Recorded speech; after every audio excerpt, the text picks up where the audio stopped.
Yes, good afternoon. Savva here from Football Heritage TV. Happy Christmas, or nearly happy Christmas to everyone. And as a Christmas present for all football fans, the Super League could be back. Remember that? Remember the Super League. Remember what most fans protested against. Remember it? 2021. They came out with these massive ideas. All the top clubs were going to break away, create this Super League. All these clubs were going to leave their own domestic leagues. Well, it's back. Or is it? Let's get into it. Let's have a look at the story that Sky Sports broke a little while back. And then we can dig and delve a little bit deeper into what this means. Football for me is dying a death. I mean, it is so far removed from what football was when I was growing up that it's just becoming terrible. Now, people will go, oh, you're old, you're nostalgic. Maybe so. But football used to be a simple game. It used to be a simple sport with very few rules that the every man and every woman could go and enjoy. Every child. It didn't cost a lot. You could go down, forget yourself, lose yourself in the hype and the hysteria of following your football club for a few hours. You enjoyed it. You looked forward to the weekend. Now it's become a money-grabbing corporate machine with rules galore. Rules galore. So many rules that some people think have made the game better.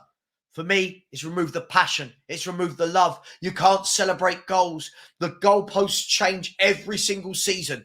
This rule's coming in. That rule's coming in. This technology's coming in. This one's being removed. Constant change. They're killing the game of football. But let's get into it, shall we? Hopefully you can see there. So the European Super League, EU's top court rules, FIFA and UEFA acted unlawfully in blocking the breakaway competition. Plans for a European Super League were announced in April 21, but met with widespread criticism. Grand Chamber of European Court of Justice said on Thursday, FIFA and UEFA blocking the ESL is contrary to EU law.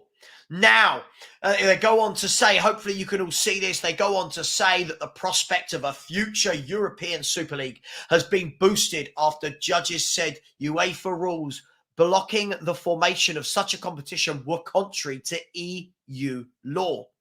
The Grand Chamber of the European Court of Justice has been asked to decide whether UEFA and FIFA acted against competition law by blocking the formation of the Super League in 2021 and then seeking to sanction the clubs involved. The court has now ruled that UEFA and FIFA rules granting prior approval for new competitions are contrary to EU law, but added that the competition may still not be approved. As we go on further, it says, a release issued by the court said that such rules were contrary to competition law and the freedom to provide services.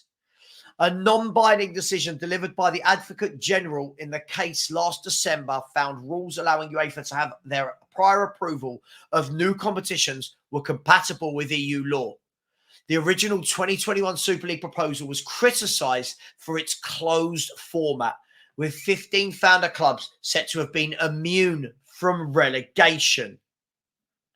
Now, off the back of that, you can see here that La Liga have actually tweeted out or X'd out or whatever they say now and said, today more than ever, we reiterate that the Super League is a selfish and elitist model.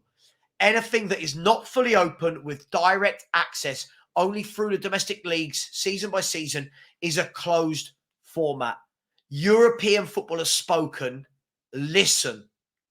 But the company that are trying to put this together, A22, a company formed to assist in the creation of that competition, has announced it will release details of its latest Super League concept on Thursday, which will include men's and women's midweek competitions featuring promotion and relegation. So there's something that they've already looked to add to it, because before it didn't have any promotion or relegation. It was just a set format.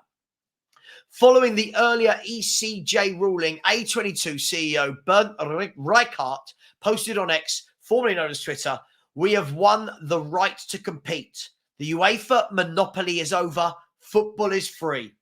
Clubs are now free from the threat of sanction and free to determine their own futures. For fans, we propose free viewing of all Super League matches. For clubs, revenues and solidarity spending will be guaranteed. Now,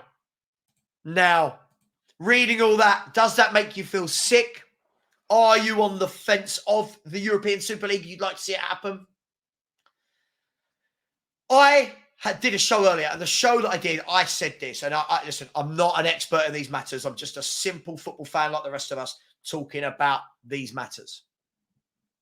For me, people have hated the way FIFA and UEFA have run things for years. Greed, money, what they've done with the Champions League. The Champions League used to be the best team in the league. Now it's the top 4, top 5 sometimes getting into a Champions League format. They've even changed the format next year to have more of a group stage, and it's really convoluted. Sorry, a league stage rather than the group stages, and it's really convoluted. Why? Money. Corporate greed and money.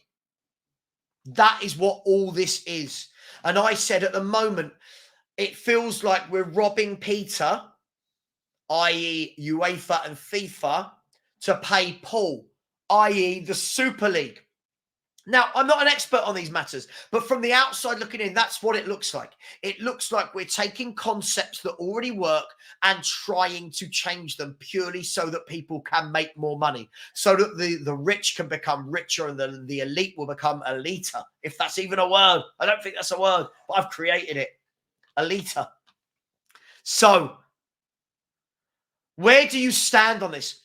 I've had loads of messages from people today talking about football.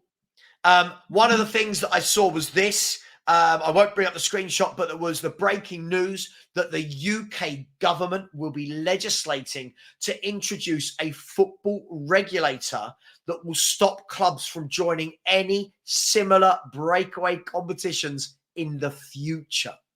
So the UK, trying to get out in front, doesn't want to lose its teams from the Premier League.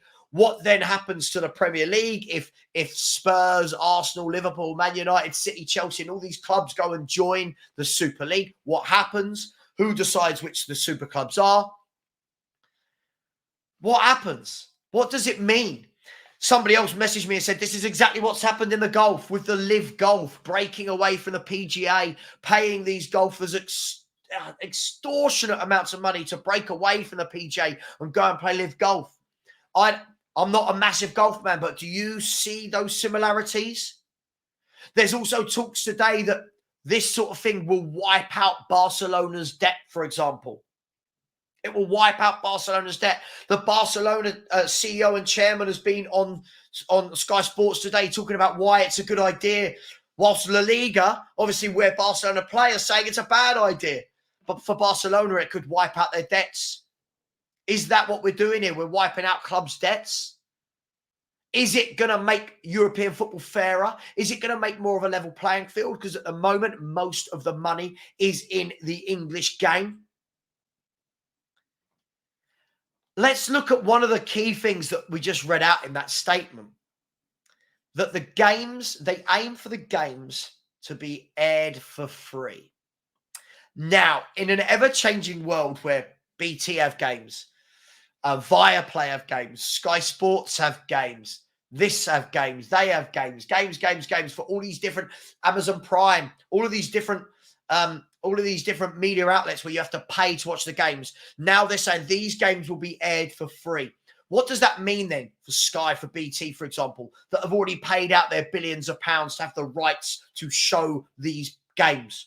Now all of a sudden they're not showing them because the rights they've showed, they want to show Man U v Man City, Arsenal v Liverpool, Spurs v Arsenal. They want to show these games. Now all of a sudden these clubs aren't in the Premier League. So, I mean, that's how I assume it would work. I'm not an expert, by the way. I might not have all the factual information, but this is crazy, crazy times for football.